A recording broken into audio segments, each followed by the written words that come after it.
Eu respeito, eu tenho muitos amigos que são ateus, que são céticos, e aliás, eu vou até dar um testemunho para você. Houve situações que eu fui tão bem tratado por alguns amigos ateus que eu me senti mais amparado por eles do que por alguns colegas de igreja. Eu não tenho vergonha de falar isso.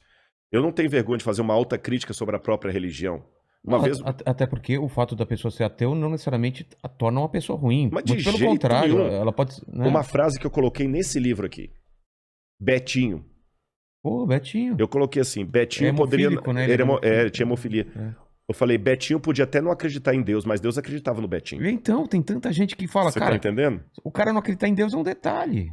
Você tá Ele faz o entendendo? bem, ele tenta ser uma boa pessoa. Meu único questionamento a quem faz o bem sem Deus é um questionamento filosófico, não moral. Eu não duvido, eu não atribuo moralidade à religiosidade. Tá. Porque eu já vi na prática muita gente ateu, puxa vida, que desenvolve um amor maior do que muitos religiosos e teólogos. É, faz caridade. Faz caridade, um monte de coisa, você tá entendendo? Você tem um monte de pastor aí, picareta, tirando dinheiro do povo à vontade. Você tem padres que mandou tanta gente aí pra Inquisição aí, Torquemada lá da Espanha, o que o camarada fez. Você tinha e para não ficar dando exemplo, eu sou católico, eu dou também protestante. Jim Jones, o pastor do diabo, que levou um monte de gente pra morte lá na Guiana. Você tá entendendo? Então, quer dizer, e ao mesmo tempo eu tenho ateus como Betinho, que o cara era só caridade.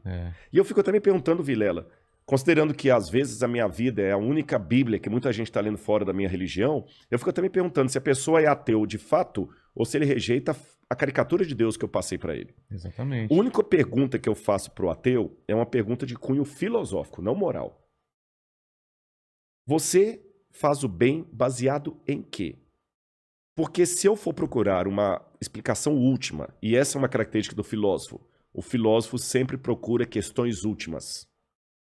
Você está entendendo? Quando o filósofo pergunta o que é a vida, qual o propósito da vida, um filósofo clássico, principalmente se ele for aristotélico, de linha aristotélica, ele não está perguntando assim, o que você quer fazer terça-feira da semana que vem? É qual o propósito da vida? É uma resposta que valha para o Vilela, para o Rodrigo, para o Mandíbula, para todo mundo. Ele quer o sentido último, de onde eu vim, para onde eu vou. E se não tem Deus, é difícil encontrar uma justificação razoável por que Hitler era um demônio.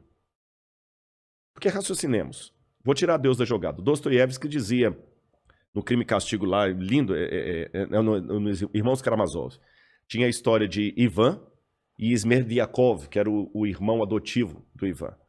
E o Ivan é um filósofo, ele escreve, vamos abandonar Deus e vamos ficar livres. Porque a religião aprisiona. Limita. Se Deus não existe, tudo é permitido, estamos livres. Aí o Smerdiakov mata o pai deles por herança.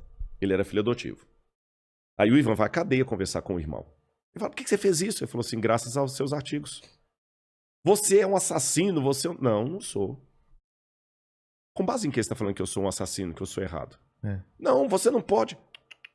Se Deus não existe, você que escreveu, tudo é permitido. Não, mas a lei... Não, a lei daqui diz que eu sou um assassino, mas a lei de lá diz que não. Então, veja bem, Hitler é um assassino na lei do meu país. Mas na lei do Terceiro Reich, ele era o Führer. Então, quando eu faço perguntas últimas, qual lei diz que, de fato, isso aqui é errado? Eu tenho que ter um princípio universal para responder isso. E se esse princípio universal não existe, que é Deus, então todas as argumentações, boas ou ruins, se tornam apenas localizadas. Então é por isso que a Bíblia dialoga com a filosofia e com a história. Agora tem um detalhe, uma ressalva. Mas em relação ao seu amigo ateu, por exemplo, qual é a resposta dele? Porque ele faz o bem? Por incrível que pareça, já teve a resposta? Já. Qual é? Mas são respostas que não me convencem, a própria pessoa também diz que não. Meu pai me passou esse ensinamento... Exatamente. Aliás, eu nem vou responder com a opinião do meu amigo ateu. Eu vou te responder da seguinte maneira. Quando você fala, tá bom, ache-me uma ética universal. Porque você sabe que tem a ética e tem a moral. Aí você tem vários. Tem a escola do Aristóteles, você pode falar da escola de Kant, que fala que é a ética do dever, a ética deontológica. Você pode ir para a ética utilitarista de Heidegger. Ou seja, você pode seguir a ética que você quiser. Tá bom? Só que, quando você vai fazer a pergunta última, é a pergunta do filósofo. Claro. Pergunta última, o que é a vida? O biólogo vai falar, não, a vida é quando o coração tá... Não, não é isso que eu tô perguntando. O que é a vida como sentido? Quando você pergunta eticamente, qual é a ética universal? Qual é aquele princípio que faz você agir em prol do bem, que é um princípio que não está atrelado à sua cultura? Eu não estou perguntando perguntas efêmeras, eu estou fazendo pergunta filosófica. Eu não estou perguntando assim, o que é chique? Isso é efêmero, porque o que é chique hoje pode não ser amanhã. Você está entendendo? O que você coloca aqui agora como enfeite, há 30 anos atrás podia ser absurdo. Daqui a 50 anos pode ser ridículo. Pode ser ofensivo. Pode ser ofensivo, tá certo? Hoje eu estou usando aqui, o pessoal não está vendo, eu estou com uma calça jeans, um blazer e uma botina daquelas.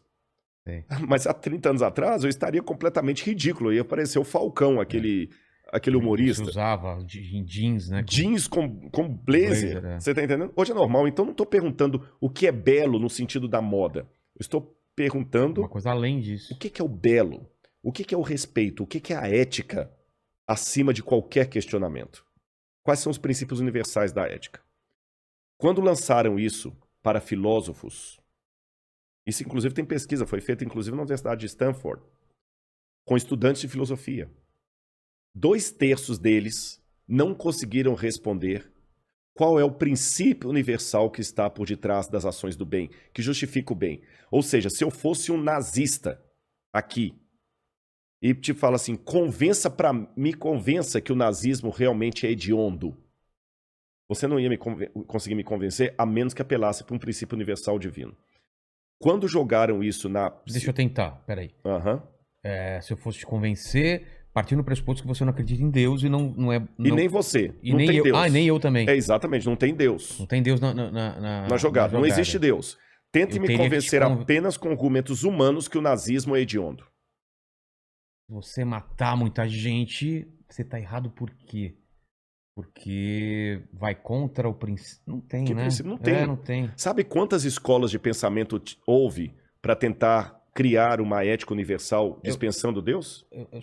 Só se fosse uma lei que limitasse. Você vai ser preso, mas ele não vai ser preso porque... Tá. Mas é local. É local. É errado porque... Não tem. Sabe quantas escolas de pensamento filosófico tentaram responder essa pergunta? 600. E teve alguma... Não, tanto é que houve 600.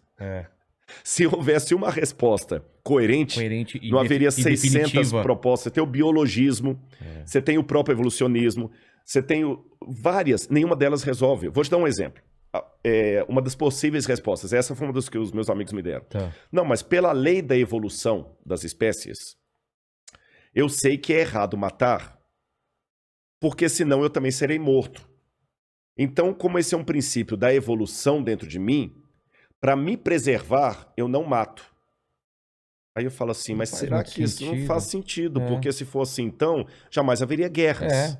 Eu mato o outro para ele não me matar, é o contrário. É o contrário. Você tá entendendo? Alguns falam assim, não, é o gene egoísta. Como diz lá o Dawkins, né? O Richard Dawkins. É o gene egoísta. Tá, mas o gene egoísta, você tem no mundo animal... Não, mas o gene egoísta, ele justifica as pessoas matarem as outras, não deixarem de matar. Exato, é a procriação. É a procriação. Ele fala assim, eu vou procurar para que o meu gene... Ah, tá. Mas mesmo assim, o gene egoísta é perigoso, porque o gene egoísta não é uma questão moral, é uma questão muito minha.